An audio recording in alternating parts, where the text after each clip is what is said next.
So what's the response to rain? And again, this is one of the photos. This is up at Bowman Park, not far from here, up the creek. Okay, at Trevor Middlebrooks, and this is just looking out the door. This is about 2 to 3 weeks after the rain started. All right, and what we've got here is dry land. All right, but this is Koki.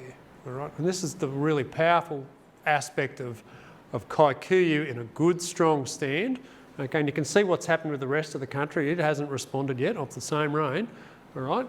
Right through here, we had a really slow response, but by having this strong stand of high fertility Kikuyu, the Kikuyu is given an incredible bounce of very, very quick feed when we did get rain. And this is why I love the stuff, okay? I wouldn't want a whole farm covered in it, although I could adapt a system to it.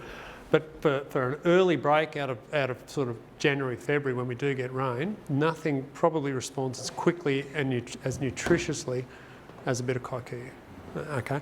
And it's highly responsive to fertiliser if we put it on there.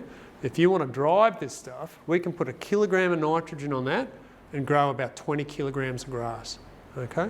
So what does that mean? That means that kilogram of grass is going to cost you about 7 cents. You've been buying hay for 70 cents a kilogram, all right? So if you are short of feed and you've got a bit of irrigation, or if you're chasing an early break, a bit of additional fertility on Kikuyu is an incredibly low-cost feed source. We'll get similar responses on other subtropical grasses as well, and I'll show you some stuff from out west that I saw the other day. So you've got plenty of options. You know, if you've got a bit of fertiliser, we can drive that if we want. You know, it's quite. If you're low stocked and you really don't need the feed, we can just watch the grass grow, and there's nothing wrong with that. It doesn't make sense putting inputs into pasture that you can't utilise. So if you are destocked, it comes back to our conversation. You know, yeah, look, I think we can do some cool stuff with putting a bit away.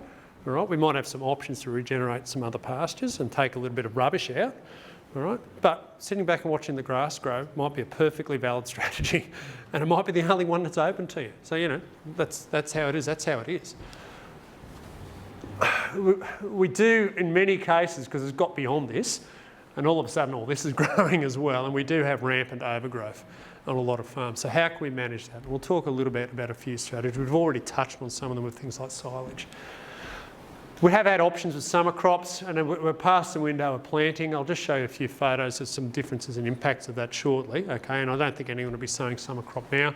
Did anyone plant any summer crops, sorghum, brassica stuff? So a little bit, yeah, okay. We'll touch on that then quickly in a second, and just a few thoughts. Okay, and again, there are opportunities, I think, with all of this growth and low stocking rates to think about new pastures, okay, but I think we've got to be really careful, and I'll talk a little bit about some of the things that I think are important in new pastures shortly. All right, so this is a bit about what we're facing at the moment. This is a client of mine, you know, he sneezed, looked the other way, couldn't get the silage off when he wanted to, and this happened to his sorghum crop. So, you know, and that's an example, but you can see what's happening with the summer grasses as well here at the front of the paddock. Things are just going crazy. The problem we get with this rampant overgrowth is if we don't do something with it, when we put cattle on it, they waste 2/3 of it, okay? And it's the same with some of these grasses unless you really lock them in and strip graze. But if you're putting cattle in 100-hectare paddocks, okay, which will be the case with some of the bigger farms, they're not going to get on top of it, and you're going to really struggle with managing the pasture quality. We're seeing lots of weeds, and again, Pete's got a few slides on some weeds that he'll show at the end of the presentation. And again, you know, some of this we need to deal with, some of us we should deal with, okay? And you know, some of these weeds we have seen some issues with, some toxicities coming through, and some of this rapid, short, soft growth. You know, we've seen things like scours associated with them. Now that can be because of some of the principles within the grass. It can also be because cattle become highly selective, and they really do pick off the very low fibre components with very high water content. Okay, and sometimes when there's so much selection available, okay, and they don't have to graze the fibrous component, they're actually not getting enough fibre. So we can have that, but we can also have, you know, some elevation in nitrates in some of those grasses. And again, it may not be enough to bowl animals over. It has been enough to bowl some animals over, okay, and particularly with some of the weeds. And we've seen a bit, and I don't know what your thoughts are, Lyndall, but particularly with pigweed. Yeah. Okay, and pigweed causing all sorts, and I think some of that's nitrate, some of it's probably oxalates and interfering with calcium as well. Okay, but it's been a real problem, just this rampant regrowth of pigweed, particularly on denuded paddocks. And we've generally, yeah, we do have low stocking rates, and we've got these huge accumulations of standing fodder, and we just need to work out what we're going to do with some of this, because it is, you know, it is going to be a problem, I think, as we move forward in the winter. So look, this is an interesting paddock. Okay, this is out near Dubbo. Some clients, beef clients I work with out there. This is some Premier Digi Grass. Okay, has anyone had a play with any of the subtropicals like Digi Grass around here? Okay, I think they're interesting. And if you're looking for an alternative to the Koki, some of these subtropicals, this has survived some really, really, really nasty weather. And what you're seeing here is regrowth after about 7 or 8 inches of rain. But the other thing they did is that they took an opportunity. They put some urea on this, okay?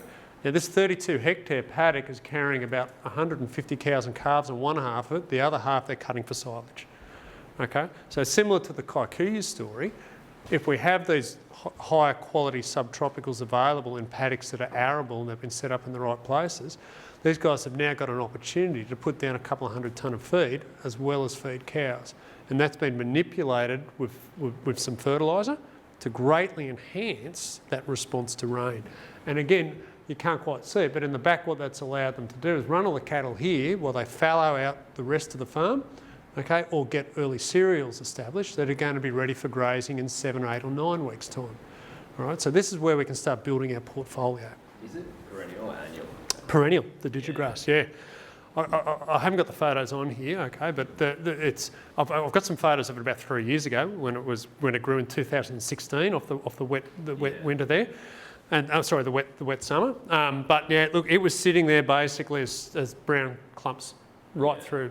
They got. We get a lot of rain in January. Yeah, and it's perfect for it. Absolutely perfect for it. So you know, if you're looking for alternatives to Koki, this stuff's pretty interesting stuff, and I'm sure there'll be areas in this region there will be adaptable to, and there's other subtropicals too that I think are worth looking at. But again, they've got the problem in that they don't give you a lot of feed after May. Okay, they'll grow through till May, but they won't actually have a lot of vegetative growth. Break gives us plenty of opportunities and headaches. It allows us to build a wedge of standing feed. That can be good, that can be bad, okay? But if we have a lot of low quality standing feed, we need to think about how we supplement and can utilise that as we move forward. Large volume, okay, gives us these opportunities for conservation, which we've touched on, and silage is probably the only option at this stage. I wouldn't be wasting time with hay. You know, you'll knock hay down, you get 6 to 7 days and it's going to rain again, all right? You do silage, you've got it off in 2 or 3 days, generally, if you're on your money. And we've got guys that love making hay and we just have to talk them out of it, all right? Because you're just not getting it dry. All right, enough to make it. So I think silage, if we can do it, is probably the option. There's opportunities to build winter and spring feed resilience through annual options, which we'll talk a little bit about. And you know, we can consider regeneration of temperate perennials if that's what you want to do. It's a good year to probably do that as long as you can clean the country because we've got a full profile of moisture. Okay, and full profiles make for better establishments. Working with what you've got, okay, Koki and summergrass, Koki recovery, we've touched on this, explosive, very low cost to establish because it's probably already there, and if it isn't there, you know, this could be part of your regeneration strategy.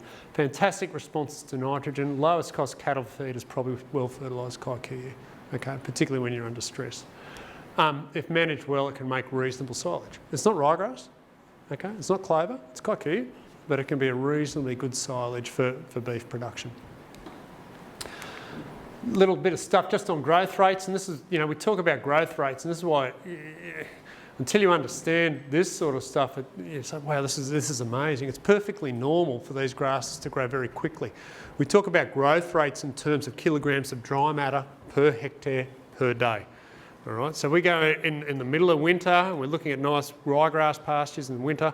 They might be growing at 20, 25 kilograms of dry matter per hectare per day with a bit of fertiliser and a few other tools that we'll talk about another day that might be a bit higher. All right, we get Koki under these conditions, it grows at 200 kilograms of dry matter per day, per hectare per day. Okay, so it's just incredibly explosive growth.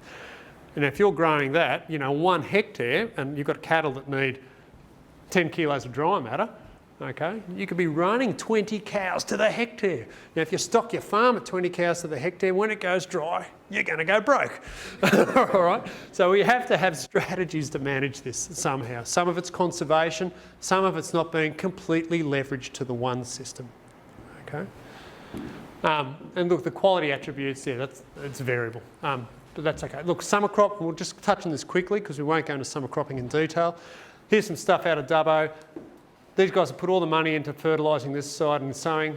they didn't fertilise this side, okay, with a bit of additional nitrogen. So this is just some photos showing impacts of actually putting a bit of stuff on.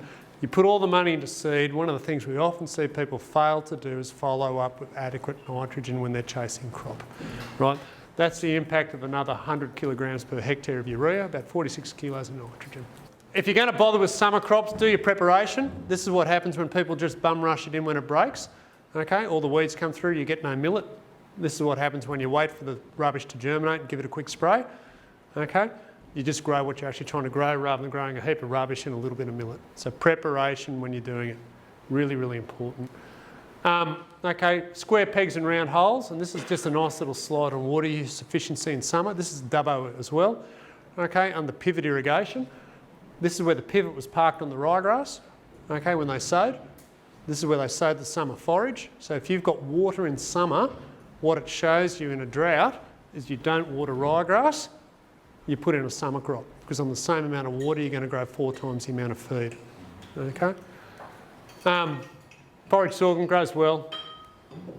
Putting some peas in with it can be an option if you're looking for some legumes, okay? But again, if you're going to put legumes in like this, make sure you understand your broadleaf weed profile, okay? Because if all you know you're going to have a lot of thorn apples and bluebells and those sort of things turn up, you'll grow more of those than anything else, and you can't selectively take them out. So this is just when summer cropping, understand your weeds before you sow, all right? If you've got heaps of broadleaves, don't put peas in, okay? It's going to be really hard to control. All right.